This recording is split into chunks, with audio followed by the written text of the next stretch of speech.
So it's my pleasure to welcome on the stage our first keynote speaker, Erin Buonomo, Director of Design, IBM Sustainability Software at IBM. Erin oversees the design of AI-powered solutions. Hi, Erin. Hi. Great to have you with us today. Great to be here. I'm super impressed by all of the stats that you just showed. This is an exciting event. It's the power of community. So thank you so much for your kind words. Let me just share a little bit more about Erin and the impressive work that she's doing. Erin oversees the design of AI-powered solutions that enable clients in asset-intensive industries to transform and build resilient, efficient, and sustainable business operations by marrying human-centered design and technology. With her deep passion for fostering inclusivity and supporting future leaders, Erin prides herself on engaging in and supporting communities within IBM and the tech industry. Her session, Designing a Sustainable Career, How Curiosity and Experimentation Can Lead the Way, will reveal the tactics on how to treat your career like a prototype and reframe your challenges. So super excited to have you with us once again, Erin, and the stage is yours. Awesome. Thank you. Just going to share my screen real quick. I will stay just a second.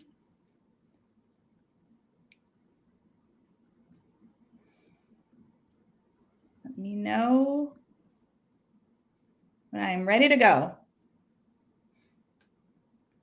All set? So the stage is yours. Please enjoy, and I will be back for the Q&A part if you have time. Awesome.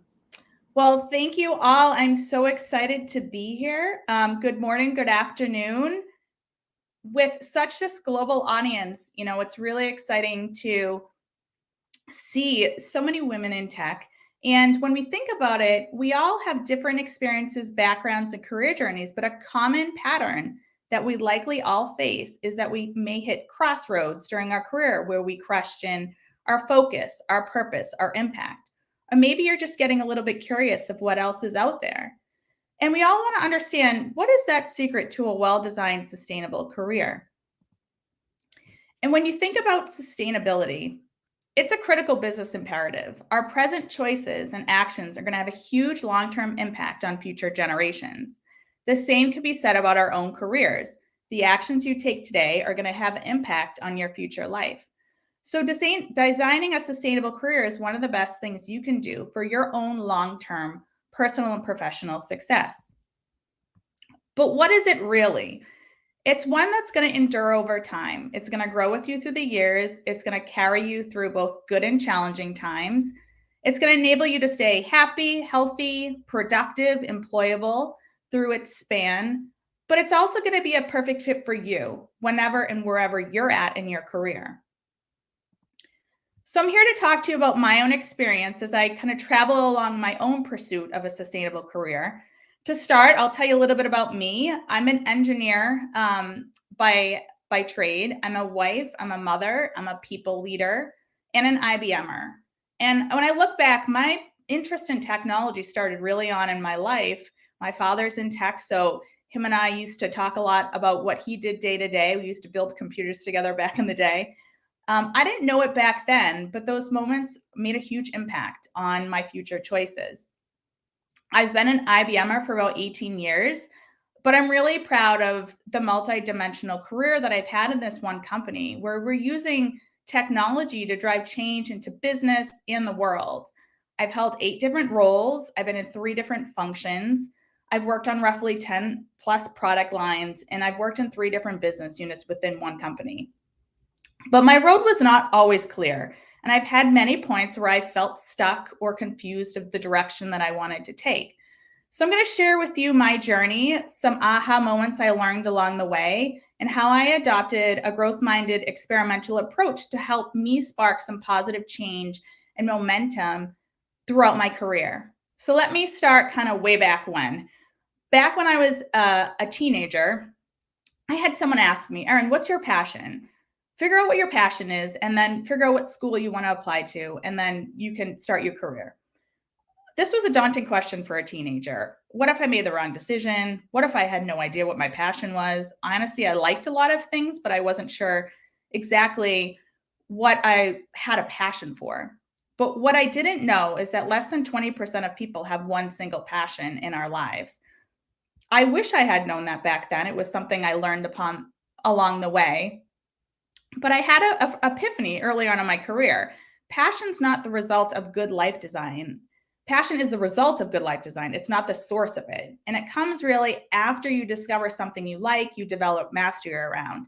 And you can have multiple passions. So I ended up taking an approach early on where I just chose to explore and get curious. I took a wide range of courses, but I found a love for solving problems and harnessing technology to solve those problems. So I made a decision early on that I was going to transfer out of my first college to a small engineering school and take on a computer science degree. Well, started off great and made this big momentous decision.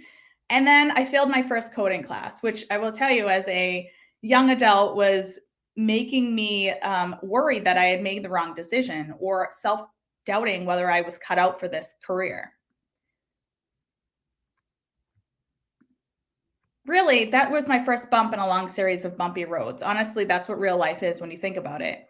So I ended up catching my stride. I graduated. I was one of the 2 females in my graduating class, and I landed a job at IBM. And this is right after the dot-com burst. So I felt lucky just to even have a job at that time. So things were going well early on. I quickly progressed up the technical track. I got promoted. I took on some challenging new projects. I was on my way, or so I thought at the time. About 6 years in, I felt like something was missing. Did I really want to do this for the rest of my life was a question that had been circulating in my brain. I was searching really for my meaning, for my why, for my purpose, and I wanted to spend a time making an impact and deriving a sense of satisfaction from what I was doing. And when you look at these dimensions, really the sweet spot is right in the middle, and I didn't feel like I was in that sweet spot. And when I saw what other people were doing, I was in my mid-20s at the time. They were rising up the corporate ladder. There was very specific career tracks that you should take, but I wasn't sure if that was really the right track for me.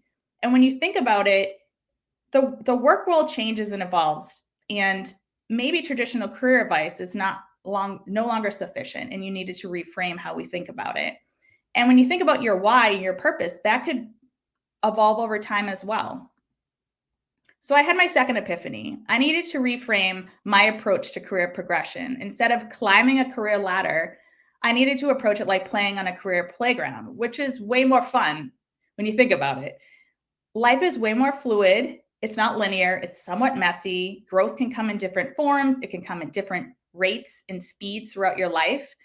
And your purpose may evolve and change over time. You just need to be open to that evolution and just enjoy the process. And the beauty of it is we're all in the driver's seat and we can change course if we want. And I had to really think about the fact that it's okay to fall, to get bruises along the way, to get off this career playground. It really depends on where you are in your stage of life.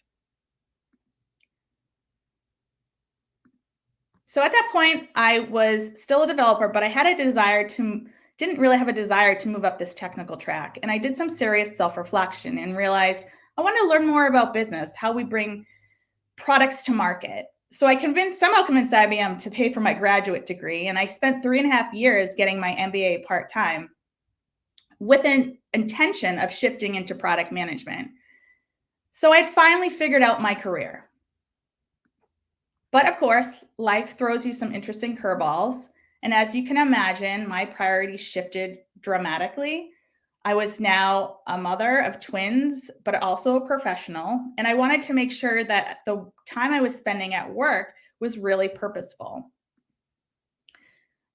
But I also was being granted amazing opportunities that I'd been striving for. I was the lead product manager for a newly acquired product. I'd pick up another product. So my scope was growing and things were falling into place, but they weren't falling into the places that I really thought they should be falling into in every aspect of my life. I was feeling stressed out, overwhelmed.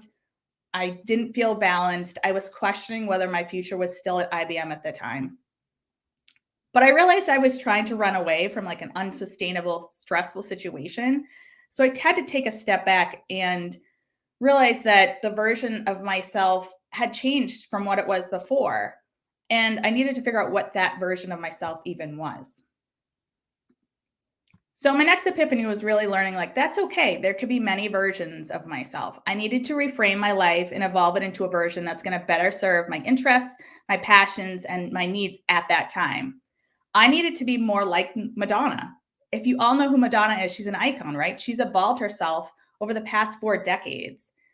And I love her quote, which I put on the slide for you all, about peeling back the layers and revealing herself.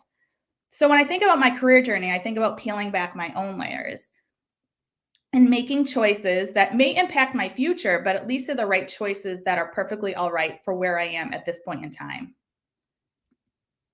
So I ended up taking a leap. I obviously stayed with IBM, but I took a job at a new business unit with IBM. I knew one person, which was a little daunting and scary at the time, but I was fortunate to build my network and work with exceptional leaders who challenged me, pushed me into people leadership positions, and had me lead some transformational initiatives. And this led me to my current position as a design executive. This is an exciting move for me, but also it was not easy. I was trying to figure out what an executive IBM even meant. I was leading a new team in a new area of IBM. I wasn't a formally trained designer, so I kind of felt like an imposter in many ways. So this led me to my last recent epiphany.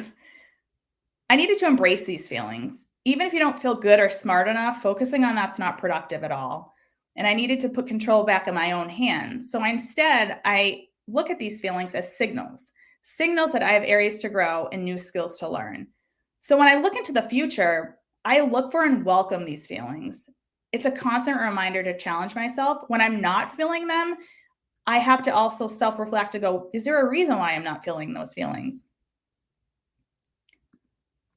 And when I reflect back, my story really is one of curiosity, self-exploration, and learning. And what I saw was parallels with what we were doing and what I was learning at IBM. So back around 2013, we embarked on this journey where we invested heavily in building up our design and human-centered practices within IBM. So we hired thousands of designers, but we also trained our employees in design thinking and human-centered practices. And any designer will tell you that they're very curious problem solvers by nature.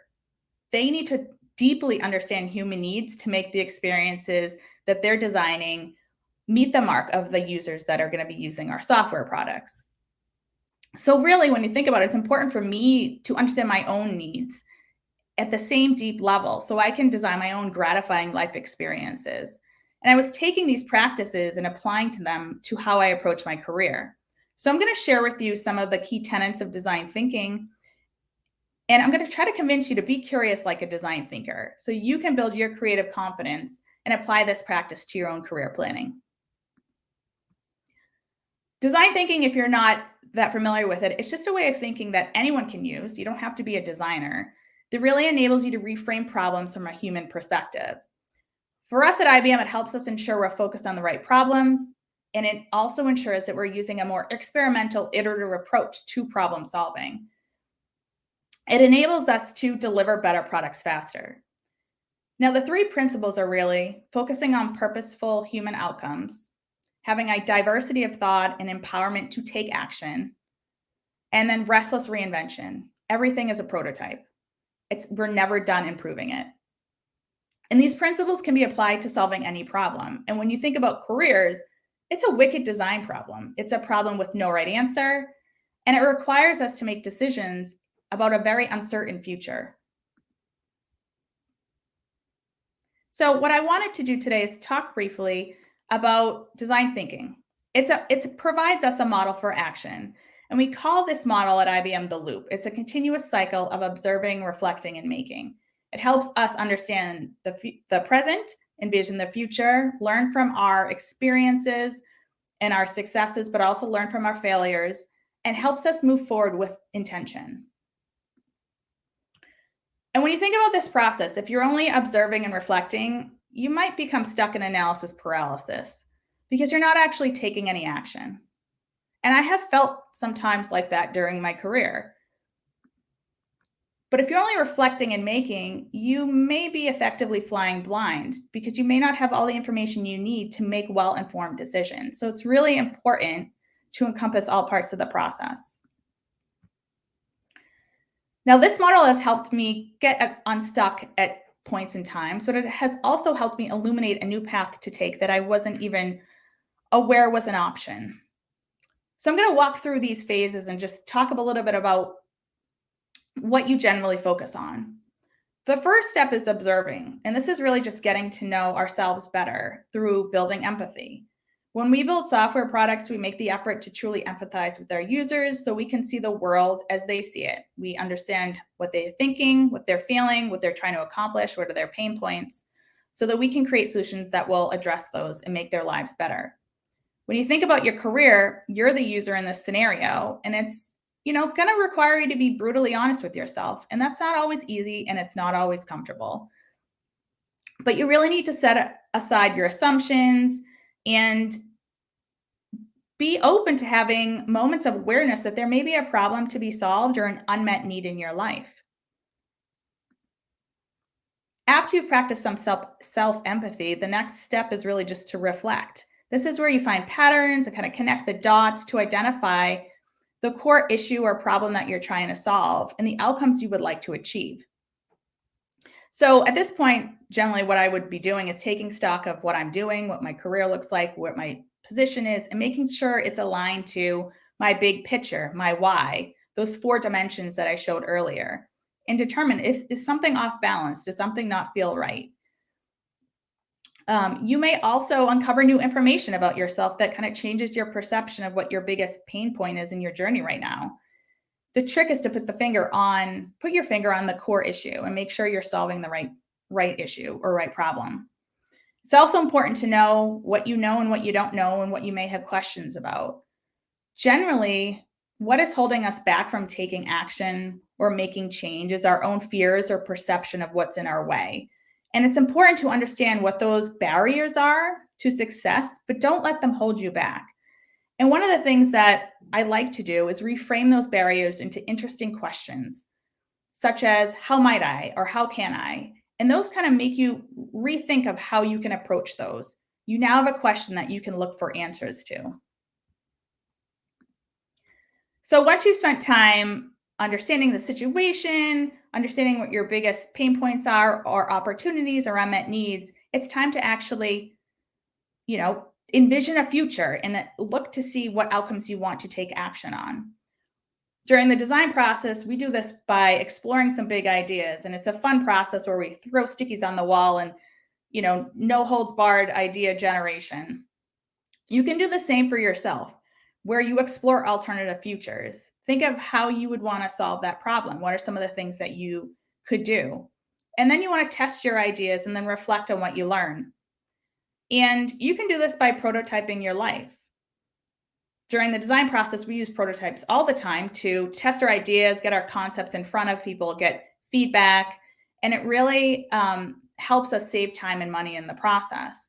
When you think about your career ideas, this may be ideas that you just want to try out for size or learn more about before you make a big move.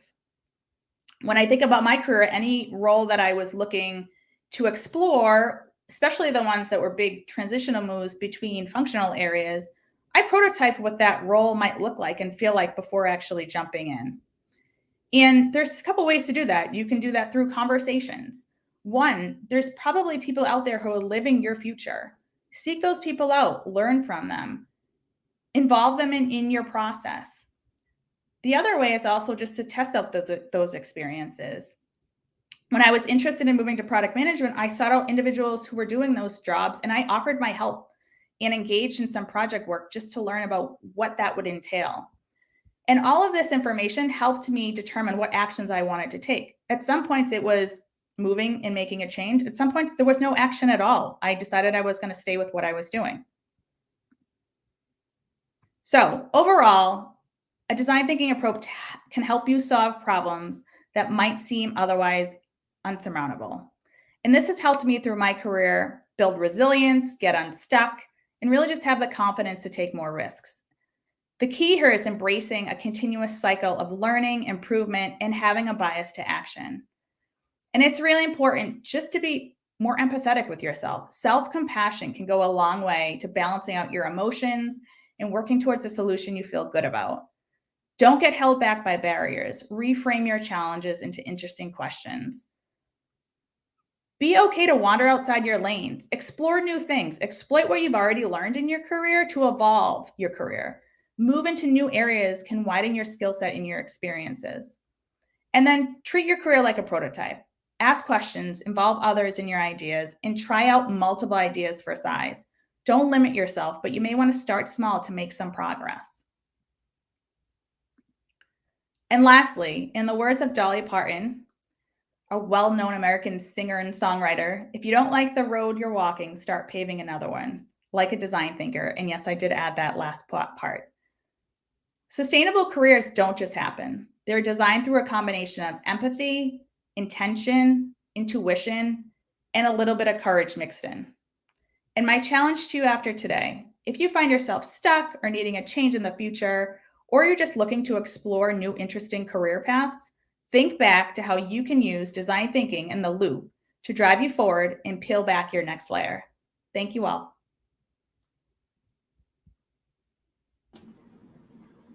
Wow. Thank you so much, Erin. What a powerful talk to start our Inspire Leaders Summit and Global Awards this year. I learned so much, and I see that people really loved it. And I would love to display some of the comments from Yeva. So inspiring and love it. Kelly Jura also shares, as a fellow twin mom, I can appreciate this. I have just one child, but I can also appreciate it. Bravo to you. And here amazing comments also from turning barriers into positives. And I personally also like that. And I think sometimes barriers are even helping us, to navigate the direction. So instead of just like skipping them or trying to overcome, what if it like to kind of have a look at them and discover some interesting direction. And something that you also mentioned is if you don't like the road you're walking, just pave another one. I think this is brilliant. And that's my takeaway from your session today. Thank you so much, Erin. It was really great to have you with us. I appreciate the honor to be here. Enjoy. Everybody.